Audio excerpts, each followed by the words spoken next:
Franciscus minta Pitra Romadoni gantikan helm dan sepatu yang dipinjam Eki. Franciscus Marbun, sahabat Eki, menantang kuasa hukum Ibtu Rudiana, Pitra Romadoni duel di ring tinju. Penyebabnya, pria yang akrab disapa Batak itu kesal mendengar pernyataan Pitra Romadoni yang selalu mengklaim bahwa helm Eki tidak rusak alias masih mulus. Saya pribadi justru agak kesal sih kalau ngedengar statementnya gitu kan, selalu ngomong helm tidak rusak, ujar Batak seperti dikutip dari YouTube Setia Bonar 17 yang tayang pada Senin, tanggal 19 Agustus tahun 2024. Syaratnya, Pitra Romadoni harus memberikan uang 12 juta rupiah sebagai ganti helm dan sepatu yang dipinjam almarhum Eki kepadanya. Setelah itu, ia mengajak Pitra berduel tinju. Gini aja deh, Bang Pitra gue nantang Bang Pitra buat fight di Toba Fight. Kalau memang abang bersedia, tapi setelah 12 juta ini ya abang kasih, kalau memang puji Tuhan dikasih. Ujarnya, ia tak peduli dengan perbedaan berat badan dengan Pitra. Batak sudah kadung emosi ingin berkelahi dengan kuasa hukum Rudiana karena selalu menyebutkan bahwa helm Eki tidak rusak. Padahal, ia menyaksikan sendiri bagaimana kondisi helm tersebut rusak. Untuk Bang Pitra, mungkin setelah ketuk palu atau gimana, ya gue mau nantang fight. Jadi, kalau memang abang bersedia fight, saya sangat mengharapkan itu bang, sama-sama orang Medan, sama-sama keras kita. Kalau umur ya bisa beda, cuma kalau nyali oke bisa diadu. Kalau emang Bang Pitra bersedia, jadi siapalah yang bisa mempertemukan gue sama Pitra, gue pingin banget nantang sama debat soal kondisi helm, ujarnya. Diketahui sebelumnya, air mata Aldi seketika tumpah saat menjadi saksi di sidang peninjauan kembali, PK, Saka Tatal di Pengadilan Negeri Cirebon pada Selasa, tanggal 30 Juli tahun 2024. Aldi, sapaannya, tak kuasa membendung air matanya ketika mengenang pengalaman teramat pahit saat ditangkap dan disiksa polisi pada tanggal 31 Agustus tahun 2016, 4 hari setelah penangkapan. Kejadian yang menyisakan trauma berat dalam hidupnya membuat Aldi ingin melawan balik. Darah Aldi mendidih jika mengingat kejadian itu. Amarah Aldi disampaikan melalui salah satu kuasa hukum Saka Tatal, Dadan Mariana. Dia, Aldi, benar-benar ngomong kemarin di mobil saya.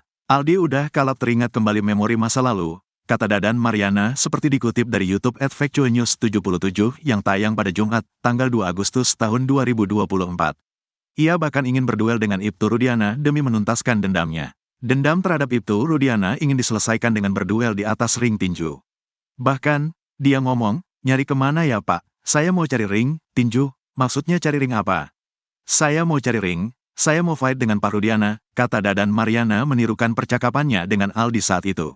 Diketahui, pada 2016, polisi menetapkan 11 tersangka dalam kasus pembunuhan Vina dan Eki di Cirebon, Jawa Barat.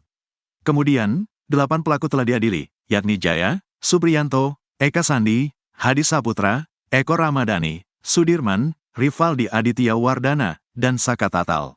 Dari proses persidangan, 7 terdakwa divonis penjara seumur hidup.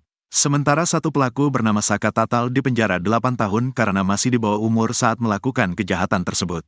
Namun, diketahui ada 3 orang pelaku yang belum tertangkap dan masuk daftar pencarian orang, DPO, dengan perkiraan usianya saat ini, yakni Pegi alias Prong, 30, Andi, 31, dan Dani, 28.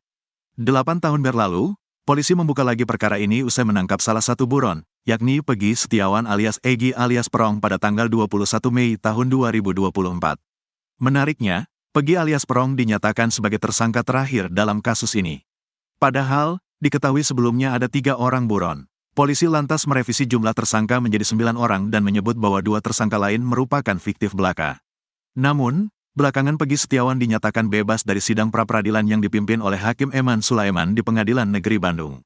Kemudian, perhatian publik mengarah pada Ibtu Rudiana yang diduga melakukan permainan dalam penyelidikan kasus pembunuhan Vina dan Eki tersebut. Ex-Wakapolri heran Polda Jabar halangi Sudirman untuk ajukan PK. Berbeda dengan 6 terpidana kasus Vina Cirebon 2016 lain, hanya Sudirman yang ditinggal sendirian, belum mengajukan peninjauan kembali, PK. Ada dugaan kepolisian daerah Jawa Barat, Polda Jabar, seakan menghalang-halangi Sudirman untuk PK. Ex-Wakapolri Komjen Pol Purno Groseno mengaku heran dengan sikap polisi yang masih menahan Sudirman. Meski dari pengakuannya, Sudirman memukul Eki, tetapi Ogroseno melihat minim bukti pendukung lainnya sehingga tak ada alasan polisi untuk memisahkan Sudirman dengan 6 terpidana lain. Ogroseno pun tahu Sudirman memiliki keterbelakangan mental sehingga kesaksiannya dinilai lemah. Sudirman hanya mengatakan dan mengakui ikut memukul. Memukul siapa dia? Pakai alat apa? Siapa saksinya? Dia memukul tujuannya apa? Kan enggak jelas. Keterangan tanpa didukung alat bukti kok diterima polisi? Tanya Ogroseno seperti dikutip dari Kompas TV yang tayang pada Jumat, tanggal 23 Agustus tahun 2024. Penangkapan Sudirman diibaratkan Ogroseno seperti polisi yang menangkap seorang pelaku pemerkosaan hanya berdasarkan pengakuannya saja. Sekarang gini misalnya ada pelaku ngaku, "Pak, saya memerkosa bintang film itu," masa langsung ditahan? Ya polisi yang seperti ini kan, kalau dibilang dungu terlalu tajam enggak enak, sambungnya. Harus masuk pendidikan lagi di Mega Mendung supaya dia bisa dapat ilmu lagi yak lebih baguslah. Kalau Sudirman hanya memberikan keterangan sendiri, kemudian diterima oleh jaksa dan hakim mungkin perlu diperiksa, atau ini ya melanggar HAM berat. Diberhentikan sajalah enggak usah jadi penyidik, jaksa dan hakim lagi. Jadi, jangan ragu-ragu dipangkas seperti ini supaya ke depan nanti aparat penegak hukum benar-benar menjadikan kebenaran dan keadilan panglimanya, pungkasnya. Mantan pengacara Sudirman, Titin Prilianti mengungkapkan di mana sebenarnya terpidana kasus Vina Cirebon tersebut berada. Tak cuma itu, Titin Prilianti juga membongkar persembunyian Aep, pria yang diduga memberikan kesaksian palsu soal Vina dan Eki. Hal tersebut diungkapkan Titin Prilianti kepada pengacara Peggy Setiawan, Tony RM melalui sambungan telepon. Titin Prilianti mengatakan Sudirman yang semula ditahan di Lapas Cirebon, sempat dipindahkan ke Rutan Polda Jabar demi penyelidikan Peggy Setiawan. Lalu pihak keluarga Sudirman kesulitan untuk bertemu dengan Sudirman kala itu. Akhirnya Sudirman kembali dipindahkan dari Rutan Polda Jabar ke Lapas Bancai di Bandung. Didampingi Titin Prilianti, akhirnya pihak keluarga bisa bertemu dengan Sudirman. "Tadi sudah ke Lapas Bancai Bu?" tanya Tony RM dikutip tribunjakarta.com dari YouTube pengacara Tony, pada Jumat, tanggal 23 Agustus tahun 2024. "Alhamdulillah," jawab Titin Prilianti.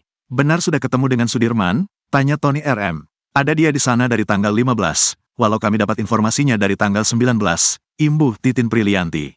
Titin Prilianti lalu menjelaskan kabar yang menyebut kalau Sudirman berada di hotel adalah tidak benar.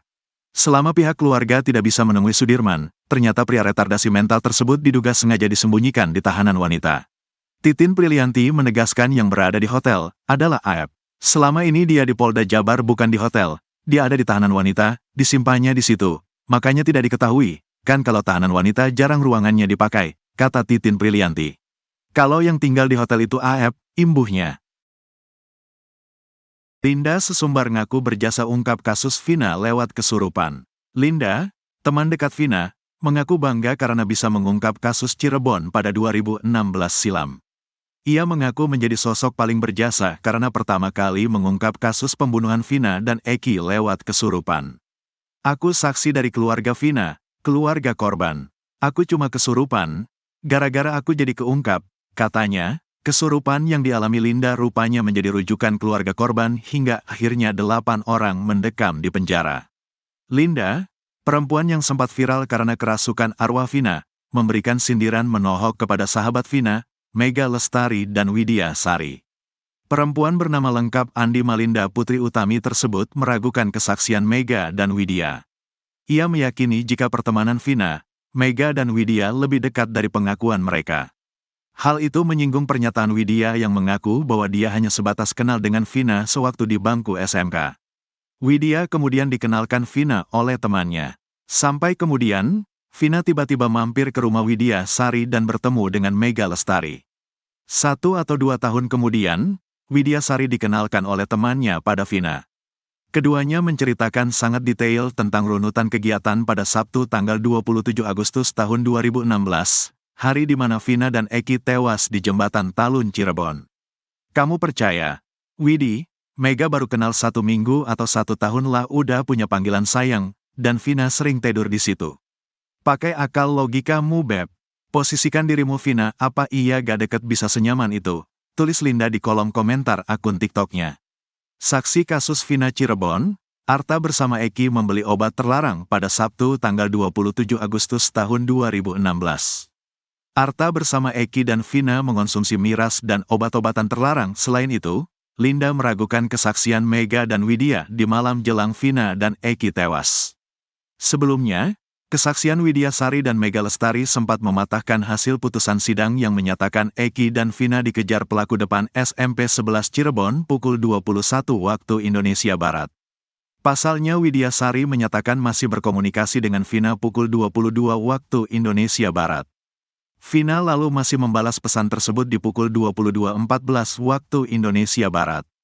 Kesaksian mereka juga turut mematahkan kesaksian Suroto yang menemukan Vina dan Eki tewas di Jembatan Layang Talun, Kabupaten Cirebon pada tanggal 27 Agustus tahun 2016 sekitar pukul 22.15 waktu Indonesia Barat. Namun, Linda meragukannya. Bukti apa yang mereka punya? Hanya ingatan, 8 tahun kok ingat detail, tulis Linda sembari memberi emotikon tertawa ngakak.